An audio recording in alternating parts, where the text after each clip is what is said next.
Hello guys, so today I am going to discuss the topic properties of materials from the chapter sorting materials into groups. All right, और तो आज हम लोग क्या करने जा रहे हैं प्रॉपर्टीज़ ऑफ मटेरियल्स के बारे में हम लोग पढ़ेंगे।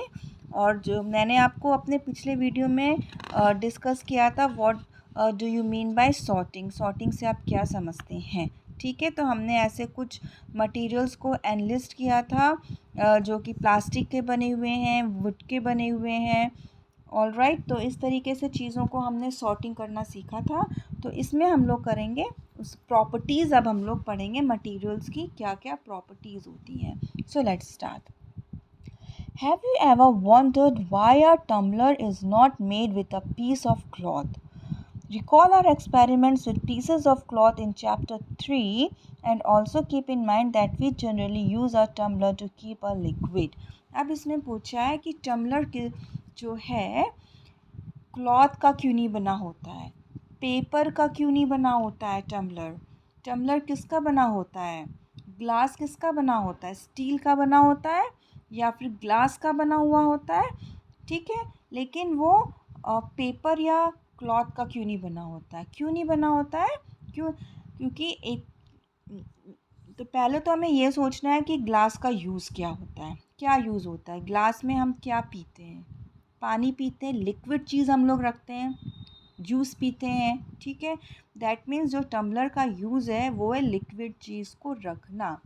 अब अगर हम लिक्विड चीज़ को पेपर में रखेंगे, पेपर का ग्लास में रखेंगे या क्लॉथ को से का ग्लास बना करके हमने उसमें लिक्विड रख दिया तो क्या होगा? बह जाएगा पानी, isn't it? Therefore, would it be silly if we were to make a tumbler out of cloth? What we need for a tumbler is glass, plastic, metal, or other such material that will hold water. Similarly, it would not be wise to use paper like materials for cooking vessels. ठीक है, तो अब हम glass को बनाने के लिए क्या चीज़ यूज़ करेंगे? ग्लास, प्लास्टिक या मेटल या कोई और चीज़ का हम यूज़ करेंगे। क्यों? वैसे वो मेटल होना चाहिए जिससे कि लिक्विड फ्लो ना करे। ठीक है, तो इस चीज़ को माइंड में रखते हुए ही टम्बलर का हम उस मटेरियल से हम टम्बलर को बनाएंगे। ठीक है, अब सिमिलरली अब हम जब कुकिंग कर रहे हैं, अब आपकी मम्मा को चाय बनाना है तो हम क्या यूज़ करेंगे? चाय को बनाने के लिए हम क्या पेपर का वेसल यूज़ करेंगे? नहीं ना, क्योंकि हमें कुकिंग के लिए हमें क्या करना पड़ता, गैस जलानी पड़ती। पेपर का हम वेसल लेंगे तो क्या होगा, या क्लॉथ का वेसल लेंगे तो क्या होगा, जल जाएगा और क्योंकि वो लिक्विड है वो बह जाएगा।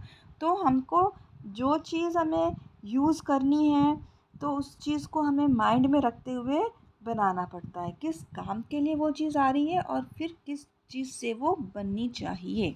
Okay, we see then that we choose a material to make an object depending on its properties and the purpose for which the object is to be used.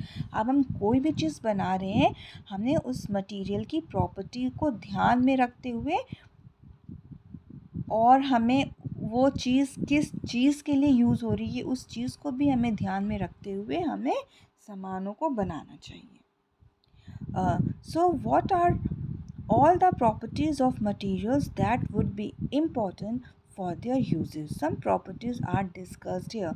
तो जो materials होती हैं उनकी क्या क्या properties होती हैं उसके बारे में हम लोग आगे डिस्कस करेंगे। यहाँ पे ज़्यादा डिटेल में नहीं दिया हुआ है क्लास 6 की बुक में, तो जितना भी दिया हुआ है हम उसको अच्छे से स्टडी करेंगे। ठीक है, यहाँ पे सिर्फ फ्यू इम्पॉर्टेंट प्रॉपर्टीज़ के बारे में दिया हुआ है। सबसे पहले क्या है, appearance.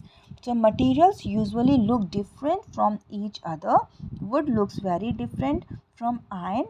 Iron appears different from copper or aluminum. At the same time, there may be some similarities between iron, copper and aluminum that are not there in wood. अब सबसे पहले हम मटेरियल्स को जो सॉर्ट करेंगे उसकी प्रॉपर्टी के basis पर, वो क्या है, अपीयरेंस, मतलब उसका लुक कैसा है, हमें वो दिख कैसे रहा है। ठीक है, तो वुड हो गया। अब वुड जो है, अगर हमने वुड, आयरन रखा, एल्युमिनियम रखा, स्टील रखा, ग्लास रखा, तो इन सब का अपीयरेंस क्या है? They are different from each other.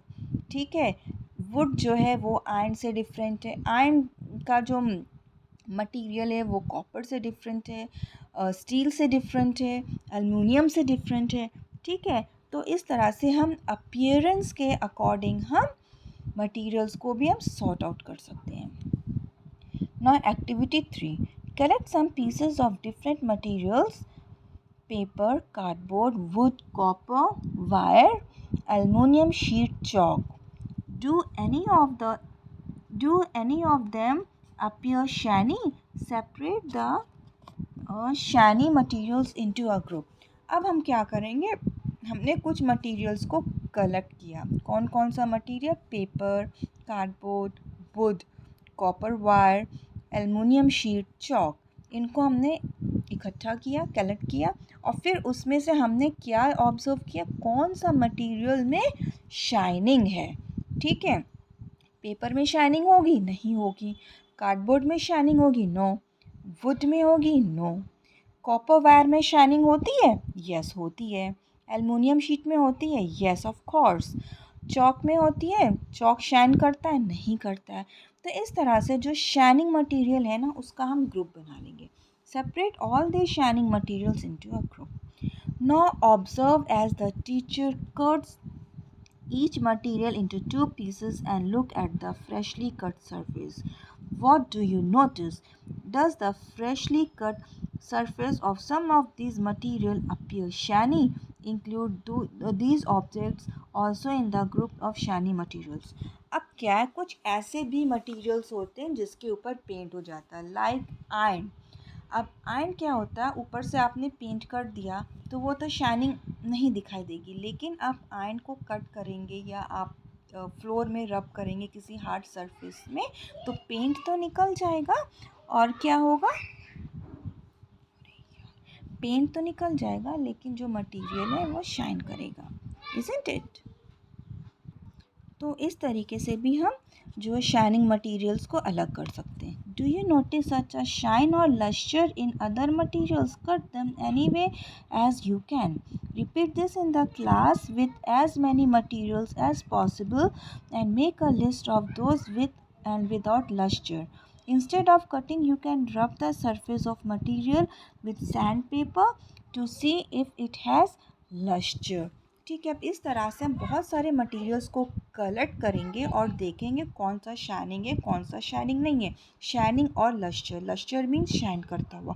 ठीक है, और अगर हमें नहीं समझ में आ रहा है तो हम क्या करेंगे, उसको हम या तो फ्लोर में रब कर लेंगे या हम सैंड पेपर पे उस मटेरियल को रब कर देंगे, तो अंदर हमको शाइनिंग दिखेगा, दैट मीन्स वो शाइनिंग है। ऊपर से पेंट निकल जाएगा, दैट मीन्स फिर वो मटेरियल हमारा शाइन करने लगेगा। Okay, now materials that have such lusters are usually metals. अब जिस मटेरियल में ऐसा शाइनिंग चीज़ होती है, यानी कि वो हमारा वो यूजुअली क्या कहलाते हैं, मेटल्स कहलाते हैं। Okay, iron, copper, aluminium and gold are examples of metals. तो मेटल्स के कौन कौन से एग्जाम्पल है? Iron, copper, aluminium and gold, all these are metal. क्यों मेटल है? क्योंकि मेटल शाइन करते हैं। Some metals often lose their shine and appear dull because of the action of air and moisture on them. और कभी कभी क्या होता है, कुछ जो मेटल्स होते हैं वो शाइन नहीं करते हैं, डल हो जाते हैं। क्यों डल हो जाते हैं? क्योंकि वो एयर और मॉइस्चर के जब कांटेक्ट में आते हैं तो वो डल हो जाता है उनका appearance. We therefore notice the lustre only of their freshly cut surface. ठीक है, तो हमें जो लस्टर दिखाई देगा, जो हम अगर हम फ्रेश चीज़ को कट करेंगे उसी में हमें लस्टर दिखाई देगा, दैट मीन्स शाइनिंग मटेरियल वही हमें दिखेगा। When you visit an iron smith or a workshop, look out for freshly cut surfaces of metal rods to see if they have lustre. अब बोला, अगर आप आयरन स्मिथ के पास की शॉप से अगर आप गुज़रते हैं और वहाँ से आप कोई आयरन रॉड लेते हैं और फिर आप उसको फ्रेशली कट करेंगे, उसको बोलेंगे इसे कट करो, तो आपको एकदम जो है आयरन रॉड जो है वो शाइनिंग करता हुआ दिखाई देगा। Okay, next topic is hardness. अब हम लोग मटेरियल को उसके हार्डनेस के अकॉर्डिंग हम उसको सॉर्ट आउट कैसे करेंगे, कैसे हमें पता चलेगा कि ये मटेरियल हार्ड है। When you press different materials with your hand, some of them may be hard to compress while others can be easily compressed. ठीक है, अब कुछ मटेरियल हम ऐसा लेंगे और उसको हम अपने हाथ से प्रेस करेंगे कस के। ठीक है, तो कुछ मटेरियल तो हाथ से ईजिली प्रेस हो जाएगा और कुछ मटेरियल प्रेस नहीं होगा। सपोज जैसे फॉर एग्जांपल ये पेंसिल, इस पेंसिल को हमने हाथ से प्रेस किया अपने फिंगर से, तो क्या ये कंप्रेस हुआ? नहीं हुआ ना। दैट मीन्स ये पेंसिल हमारी क्या है? हार्ड है। Take a metal key and try to scratch with it the surface of piece of wood, aluminum, a piece of stone, a nail, candle, chalk, any other material or object. You can easily scratch some materials, while some cannot be scratched so easily. अब कुछ चीज़ें हमने लिया, उसको हमने scratch किया, रब किया। ठीक है, तो कुछ चीज़ें ईज़िली स्क्रैच हो जाती हैं, कुछ चीज़ें ईज़िली स्क्रैच नहीं होती हैं। तो हम ऐसे में भी उसको हम सॉर्ट आउट कर सकते हैं, यानी कि जो ईज़िली स्क्रैच हो गई दैट मीन्स वो सॉफ्ट है, जो स्क्रैच नहीं हुआ वो हार्ड हो गया।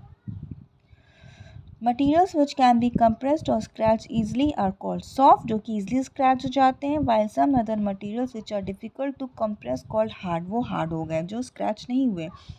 फॉर एग्जाम्पल कॉटन और sponge is soft while iron is hard. तो कॉटन हुआ, स्पंज जो है ये सॉफ्ट होते हैं और आयरन जो होता है वो हार्ड होता है। In appearance, materials can have different properties like luster, hardness, be rough or smooth. Can you think of other properties that describe the appearance of a material? अब इसमें हमने क्या किया, मटेरियल्स को हमने एक अपीयरेंस के थ्रू हमने इसकी प्रॉपर्टीज़ जानी, यानी कि मटेरियल की प्रॉपर्टीज़ हमने अपीयरेंस के थ्रू देखा और हमने उसके ये लस्टर के थ्रू देखा, हमने हार्डनेस के थ्रू देखा, रफ़ और स्मूथ देखा। रफ़ और स्मूथ कैसे देखा? हमने उसको रब करके देखा, मतलब कि हमने उसको स्क्रैच करके देखा। ठीक है, जो मटेरियल इजीली स्क्रैच हो गया वो हमारा क्या, सॉफ्ट हो गया, और जो नहीं हुआ वो हार्ड हो गया। और कुछ हुआ रफ़ और स्मूथ हम देख सकते हैं। रफ़ मीन्स अब जैसे ये बुक है, इस पर हमने हाथ ऐसे लगाया तो ये स्मूथ हो गया। ठीक है, और कुछ चीज़ें होती हैं वो कि रफ़ होती हैं, उसका जो सरफेस है वो स्मूथ नहीं होता है, दैट मीन्स वो रफ़ है। तो इसके भी थ्रू हम मटेरियल को अपीयरेंस कर सकते हैं। Okay guys, so in this way I am ending this video, और नेक्स्ट टॉपिक में नेक्स्ट वीडियो में शेयर करूँगी। Until then bye bye and God bless you.